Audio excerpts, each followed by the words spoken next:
Hey, what's up? It's Jim, and this is Movie Crap. This is my weekly movie news show where I talk about movie news, articles, and trailers, and whatever movie stuff I want to talk about that happened in the last week. I think the biggest news of this week in terms of movies is that Colin Trevorrow is off Star Wars Episode 9. He is no longer directing and writing it, and now Lucasfilm and Disney are looking for a new director for Episode 9. This is probably the only time I think the public was like, oh cool, we're okay with that. Nobody really wanted him. Everyone keeps bringing up the Book of Henry didn't do well critically or financially or with like anyone, and I think that had a little to do with it because that got so critically bashed. And now I like absolutely want to see Book of Henry like so bad. It comes out on video on demand later this month. I think I'm definitely gonna have to review that one. But he was fired because of that. I don't think he was in the greatest relationship, it sounds like, with Kathleen Kennedy. They didn't like his script. They brought on that other script writer, I think I talked about it a couple weeks ago, to punch up the script for Episode 9, and they had gotten rid of the previous screenwriter, who was Colin Trevorrow's like biggest collaborator film-wise and all that stuff. And he apparently wanted to leave at that point when they got rid of like one of his big collaborators, and he stuck it out with his writer, but it just seems like it didn't work out. Part of this is kind of the aftermath of the Phil Lord Chris Miller thing and that whole kerfuffle, and I think she probably looked at like, I need to fix these problems before, you know, we are 80% done with a movie and stuff. So she wanted to get rid of Colin Trevorrow early. Colin Trevorrow is kind of the leftover of how they were originally hiring directors for these films, which is just buying up everyone who's the big and hot director, which is like, okay, you have all the power in Hollywood, I get it, and she definitely does, because you're running Star Wars, you're Kathleen Kennedy, the first film you produced was E.T., you have the prestige, you could literally get anyone you want, and that's what she did. With Force Awakens, it worked out with J.J. Abrams. I mean, it doesn't seem like they got along, and J.J. Abrams has not been involved in like any of the Star Wars movies pretty much, to my understanding, since Force Awakens. I think it worked out there, but it did not work out for Rogue One because they had to get Tony Gilroy in there. It has not worked out for Han Solo. It has not worked out again here. It did not work out with Josh Trank. I think it was a knee-jerk kind of reaction that you could do this, but like, you know, the famous Jurassic Park thing, they didn't think if they should do that, and they didn't do what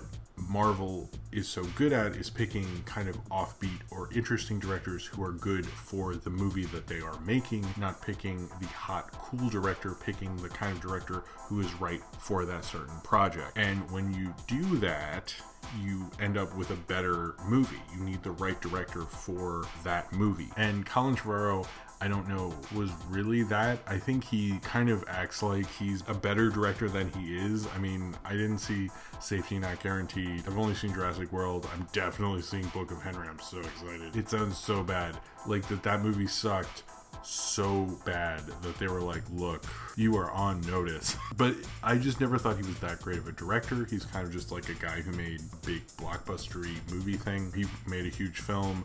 Kathleen Kennedy's husband had worked with him and so forth, so she obviously probably knew him and liked him, and that seemed to work out well. But it didn't seem to be working out, and so they got rid of him. I think it's good news. I'm very curious who they will get. Most likely the two candidates who are the most speculated on is obviously Rian Johnson, who is apparently at the top of the list, who is pretty much done from all reports I have read or heard with The Last Jedi. Like, they're pretty close to completing that, so it is highly possible that he could just come in and do Episode 9 and do kind of what Matt Reeves did with the Apes films. The other person who hasn't signed on to Wonder Woman 2, and it looks like it is going to happen, but it's not official, is Patty Jenkins, who Kathleen Kennedy has said some sort of shitty things about hiring female filmmakers. Basically things like she wanted someone with more experience, even though she hired Colin Trevorrow. She didn't want someone so green and all this stuff, but she seemed to be fine with that with like other white dude directors. Other than Ava DuVernay, it doesn't seem like she's met with any other female directors. It's interesting that like Catherine Bigelow hasn't really been approached. Like, if I was making a Han Solo movie, Catherine Bigelow would be at the top. I would just call her first, and then when she turned it down, probably I would go to other people. But I think Rian Johnson obviously is at the top of that list, and then Patty Jenkins. Personally, who I would like is George Miller. George Miller still is not announced, I don't think officially.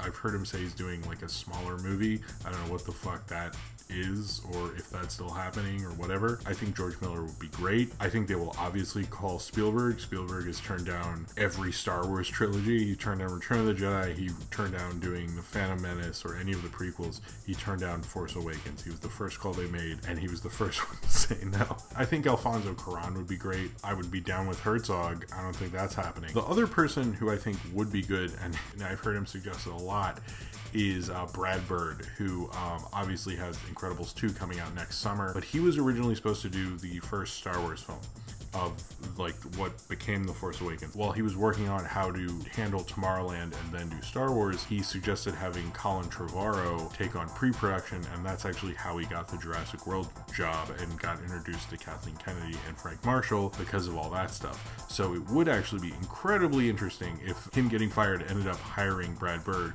since he's the reason that Colin Trevorrow got kind of pushed up to the level he is because of Brad Bird, and Brad Bird like hailing him and things like that. So thanks a lot, Brad Bird. I still have a lot of confidence in Brad Bird, and I still think he's an amazing filmmaker despite Tomorrowland, and I would be very down with episode 9. I think honestly it's probably going to be Rian Johnson. I don't see anyone else really taking it up. There is a good article on the tracking board that says the top 10 kinds of directors who could do episode 9. It actually breaks it down very well. I think they did a good job with that, so please check out that article. I would not be shocked if they pushed episode 9 back to the winter. I think that's probably a better idea than the summer, because look at what Force Awakens did. Fuck, even Rogue One. Didn't Rogue One make $1 billion? I mean, it's just like, why not do it in December? Clearly that works out for you, and you're already having problems. Why not be in a better financial situation and make a better movie and give the directors more time, since you've had all this fuckery? And also, I think with the Star Wars, I know I'm spending way too long on this. Doing this whole Star Wars cinematic universe thing, one of the things about that is that we're still in the early days. Marvel had a lot of problems in their early days. If you think about it, where Marvel was at the point where Star Wars was in terms of movies, it was like Iron Man, Incredible Hulk, and then Iron Man 2, which is right in their awkward stage. And I think the Star Wars universe is probably in that, but I still think Kevin Feige's probably the heir apparent whenever Kathleen Kennedy steps down or whatever happens. I don't think they'll fire her, but she's certainly having a director problem, and if they hired Rian Johnson for the next one, that would be a good way to show you have actual confidence in a director and can actually work with someone who has lots of critical acclaim and lots of people like, and that might be the best move overall, and it'll probably be the move that she does. The new trailer for Early Man, which is directed by Nick Park and is his first film since the Wallace and Gromit movie, and is the new film from Aardman, just went up. It looks pretty cool, it looks pretty funny, and it's coming out on January 28th. I'm excited for it because I love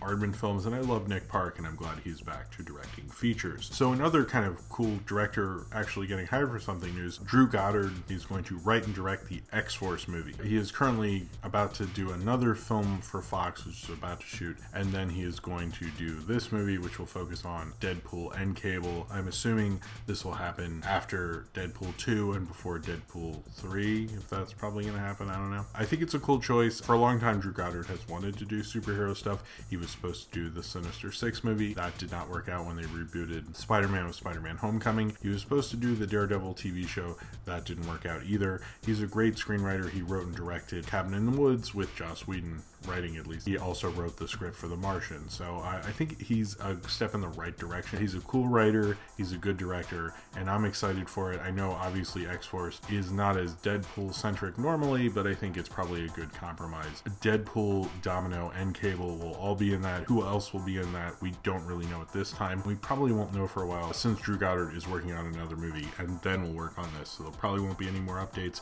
but it seems like a cool way to go for the X-Men universe at Fox, or at least at this time. So there was a extended look for the next Batman original animated DC movie called Batman Gotham by Gaslight.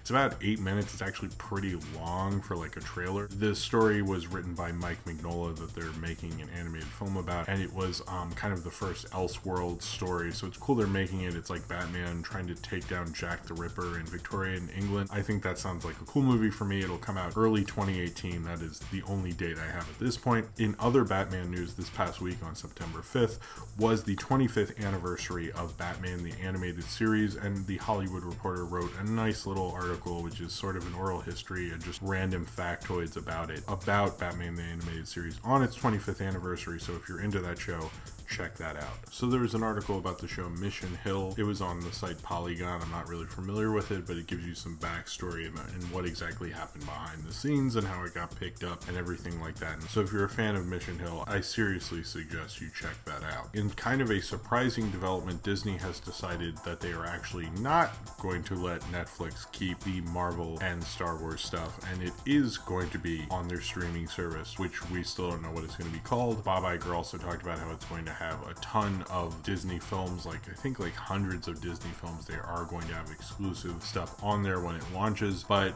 yes, this is kind of a surprise and shows that I know like their stock price is kind of tumbling, and because ESPN and a lot of their cable channels are losing subscribers and people watching it and stuff because they're just going to internet and not using cable as much, Disney's kind of in a lot of trouble. They're not really, but stock wise and with shareholders and stuff, I'm sure they aren't very happy. So they wanted to make their streaming service look even better to consumers, and taking away Marvel and Disney stuff is going to hurt Netflix. But it looked like before the safer bet would have been launch the streaming service, get the licensing fee from Netflix, and if your streaming service fucking bombs, which like by 2019 I think will be at peak streaming service, and I don't think it's gonna just like keep going. I think it's gonna just gonna go because like Netflix is a brand, you can't really just destroy Netflix. I don't think Netflix is gonna go away or get lesser. Disney's gonna really have to try really hard. I think this will at least make it more attractive. I'm excited because it seems like they're going to let out more of their vault. Like, I mean, everyone's excited for Condor Man to finally make it to streaming and stuff. I would like that like more of their obscure movies and shows and stuff go on there, as well as the Marvel and Star Wars and stuff. Disney's always had a great library, so I don't think they're that worried, but having the Star Wars movies and the Marvel movies will definitely like make it much more attractive to people to sign up initially. So I think this is probably a win for them if their streaming service works, or it could hinder their streaming rights for all their properties company-wide because no one can really see them, and they'll just get used to not seeing them, or seeing them, you know, through unlegal means because Disney totally fucked this up. Probably not the latter, but hey, it's like within the realm of possibility at this point. In the Bond rights thing, and probably one of the more interesting stories that could really have ramifications for how movies are distributed in the future, Amazon and Apple have joined the race for the Bond rights. That also includes Warner Brothers, Sony, and MGM and all that, and Annapurna Pictures. I don't think Annapurna Pictures is like not gonna get it, and it does seem like that Warner Brothers might win. It's a good chance of that, but Amazon might be a good place because obviously you would get the other rights, and then you would have the James Bond films play on TV so much, and that's big business actually for the James Bond people. So having the streaming rights to that could be a really big deal for whoever has those. So I sort of get why Amazon and Apple want to do it, and since they don't actually make a lot of money off James Bond movies, most of the money goes to the Broccoli family. It would make sense for a bigger company who has other dispensable income to take on a Bond thing. It would probably work out for them a lot more. So if Amazon got it financially, it would probably make more sense for them to take it, other than Warner Brothers and stuff.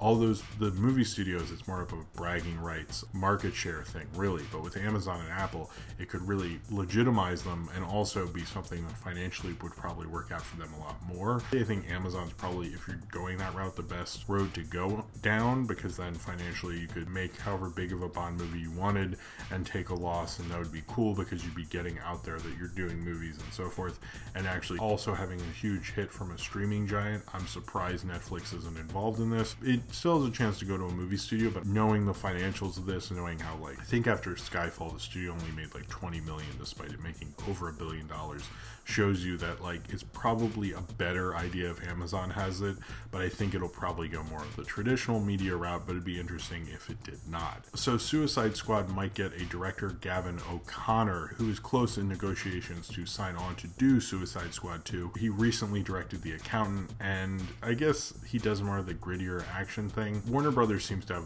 real big boners for The Accountant lately, probably because it was an original story that actually made money and did well, and they probably want to reward him, especially after like they haven't been able to find a director for Suicide Squad 2. He's a very serviceable, decent, alright, fine director. They might make a better film than Suicide Squad, but kind of in that okay, I'm fine with this sort of a way that Gavin O'Connor is known for. So it's kind of like not an interesting choice, but it's not like they were going to get a crazy cool director who could have saved this franchise anyway. The director of Kong Skull Island, Jordan Vaught Roberts, who got into that whole thing with CinemaSins, wrote an honest trailer for his own movie Kong Skull Island.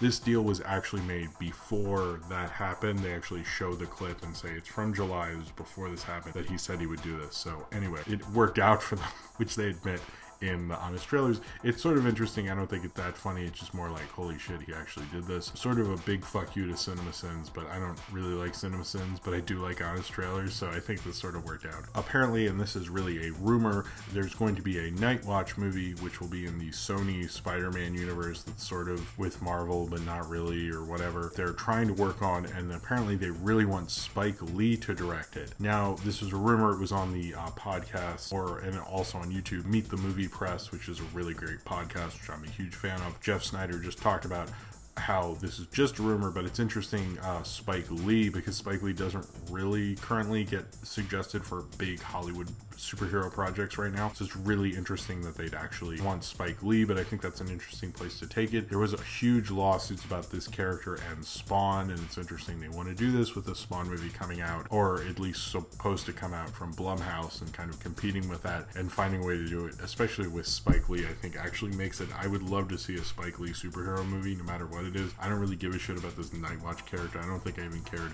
in the 90s when I was into comic books, but a Spike Lee superhero movie, if this rumor turns out to be true, it's cool that a studio is at least thinking about something like that and trying to pursue it. I hope it turns out to be something cool if it actually happens. The trailer for the film The Snowman came out this week. This is the latest film from Thomas Alfredson, who directed Tinker Tailor Soldier Spy and Let the Right One In. So he's a director I am always excited about. It stars Michael Fassbender. It's a kind of a cool serial killer murder mystery thing. I think it's based on a book that I never read and probably will never read. It looks cool and it's by a great director, so I'm excited for that film, and I seriously suggest you check out that trailer or see his other movies at the very least. So there was a new trailer for Greta Gerwig's directorial debut, which stars Saoirse Ronan and also has Laurie Metcalf in it, called Lady Bird. It actually looks really cool. I like Greta Gerwig, particularly from Frances Ha, which I know she was creatively involved in. It looks like a good trailer. It looks like a nice coming of age film, but actually one that I'd actually be interested in,